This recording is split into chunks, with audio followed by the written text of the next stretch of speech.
What is up, guys? I hope you're well. Today we're covering r/MaliciousCompliance. I've got to tell you first, thank you so much for all your support. I mean, this is going to be our 7th post in a row. What the hell is going on here? This is unheard of.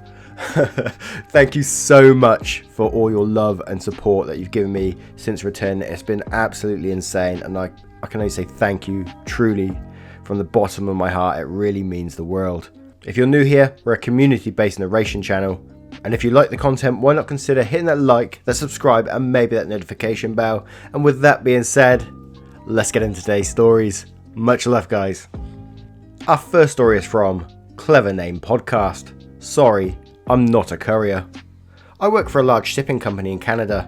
I work early in the morning loading trucks, but as needed would go out and deliver packages. At first it was here and there, but it soon became normal that after my regularly scheduled shift, I would go out and deliver.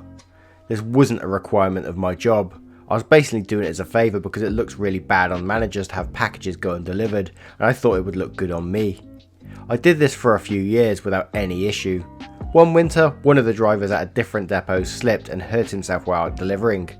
This caused a new initiative to force all drivers to wear super slip-proof boots that had glass embedded in them.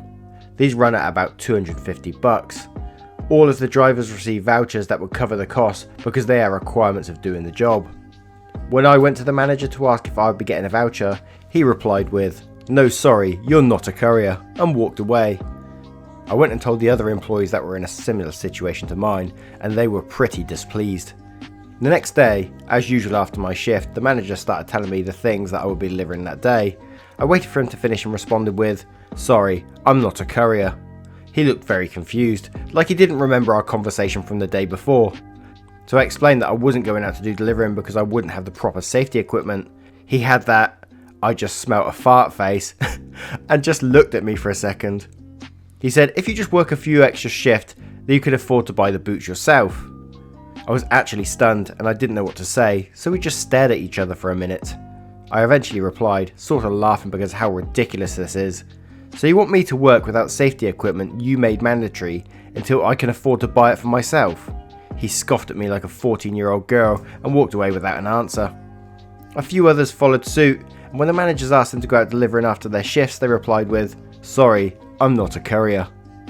After all was said and done, they had so many leftover packages. A few companies started dropping contracts, which directly affects the manager's end of year bonuses.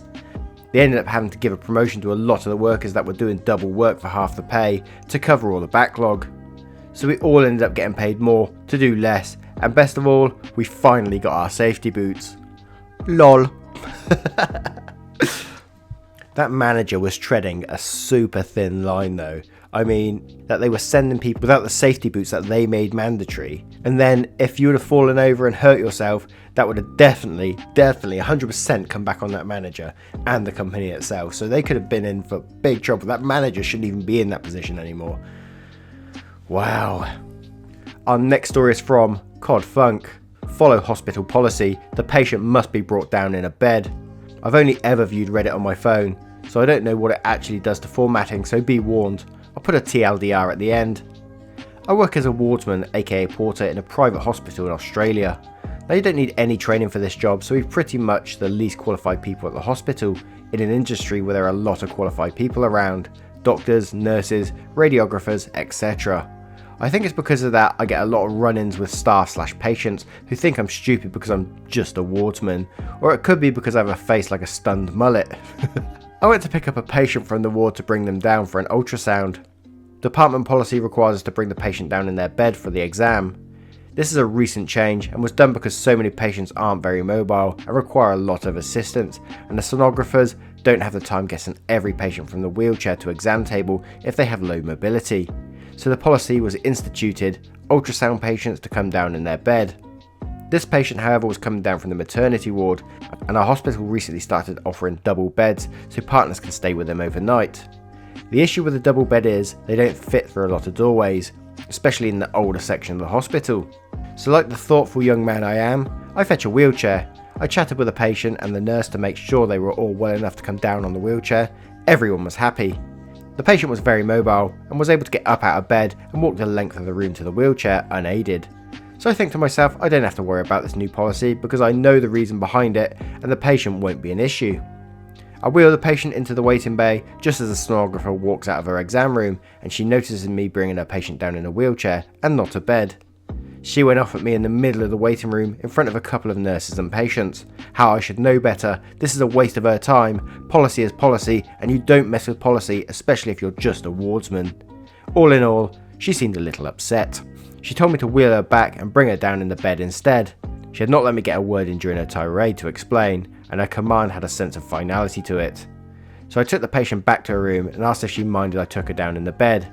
She said she didn't mind but was concerned that a bed wouldn't fit in the exam room. I told her that I shared her concern, and off we went. I had to take a slightly circuitous route to get to radiology because it's located in the old part of the hospital and had narrow doorways. I parked the bed in 2 of the waiting bays, didn't fit into one, and knocked on the door and let the sonographer know that her patient was here, in her bed, just as she asked. She told me to bring the patient straight into the room. Well, about that. I walked out and stood facing the double bed. Yeah, she's not gonna fit. The sonographer just stood there as the patient hopped out of bed and walked into the exam room and hopped up onto the exam table without any assistance. I can totally get I know this could sound bad, I can kind of get where the sonographers come in on this one. I imagine they have to follow every little procedure to the T, because if they don't, they're going to get in big trouble. Say if that person did fall over when they were walking down, or they hurt their back in the wheelchair, or just something stupid like that. I know the wardsman saw something differently, but I imagine they just have to follow everything down to a T. And that's half the problem with industry and businesses. I know this is a private hospital, is that we can't use our common sense anymore because everyone's getting sued. Small little things. It's absolutely ridiculous. But I can imagine the sense of accomplishment that wardsman got.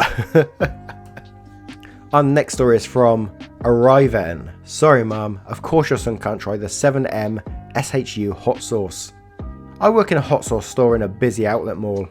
We're a well-liked locally owned business and have many loyal return customers, but at this particular location we also get a lot of tourists who are curious about our challenge items or Hot Ones products. We have a large variety of samples available every day, literally like 100 hot sauces, 50 plus barbecue/wing sauces just out on the table, and we can pull another 50 plus bottles or so from the fridge if one's open. Every so often we get people who come into the store and ask to try the hottest sauce.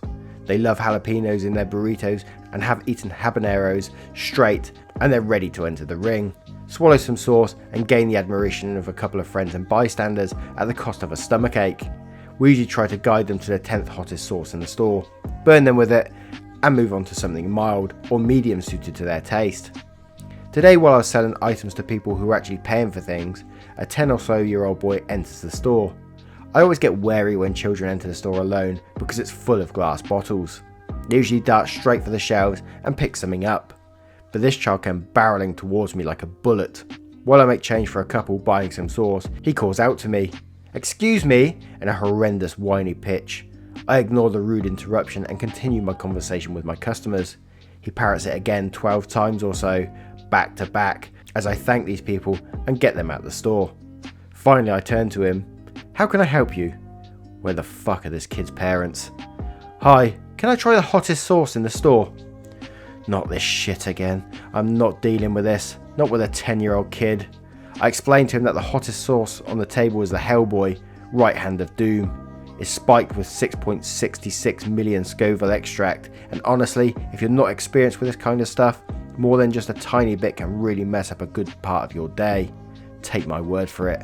I explained to him he has to be 19 years old to try it and sign a waiver, which is bullshit, but I'm off in 30 minutes, so fuck this kid, and instead guide him to a tasty fermented habanero that he coughs his eyes out on before explaining to me that he could handle the Right Hand of Doom because his dad eats spicy peppers with him all the time. Okay, I say. He leaves, thank God. 15 minutes later I am interrupted by another customer, this time a gigantic woman in a blue blouse. She's set next to my sample table like a giant blueberry blocking up 20% of my floor space. "Excuse me." Apple doesn't fall far. The customers I'm with are polite and excuse me to speak to her. "You didn't let my son try the sauce." I explained to her that has extract in it, several hundred times hotter than anything else he's ever eaten, that can cause him severe discomfort and that I will not let him try it in my store. I explained that she is free to purchase the sauce and have him try it at home if she so wishes. She explained to me that she's married a Mexican man and that I wouldn't believe things we ate in New Mexico City, where he grew up. When I asked what they had eaten there, she told me things hotter than anything we have in this store. At this point, her daughter interrupts our conversation. I shit you not. Excuse me! What? I'm getting annoyed. I was annoyed from the second I saw the kid, and now he's back 20 minutes later with 3 of him. Why'd you sell Valentina? It's not even a hot sauce. Jesus Christ. Aren't you from Mexico?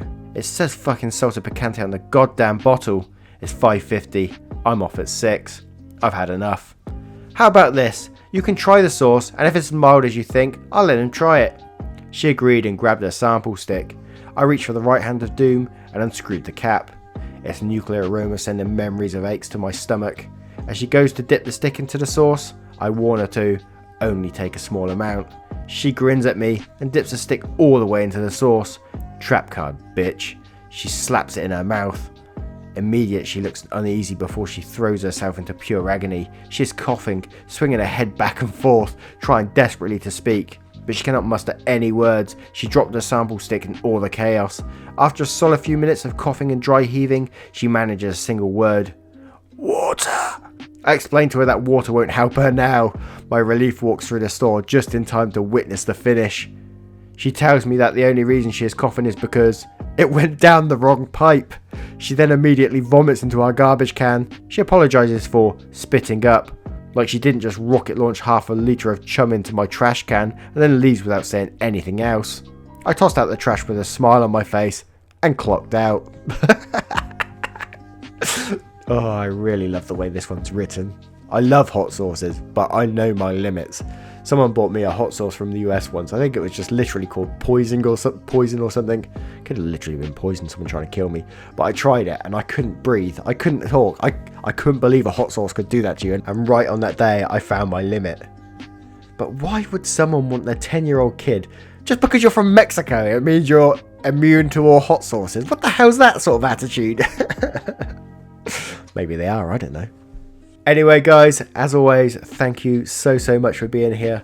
As I said before and at the start, your welcome back has just been absolutely amazing. Thank you so much. It really does mean the world. And if you are new here, please consider hitting that like, that subscribe and that notification bell.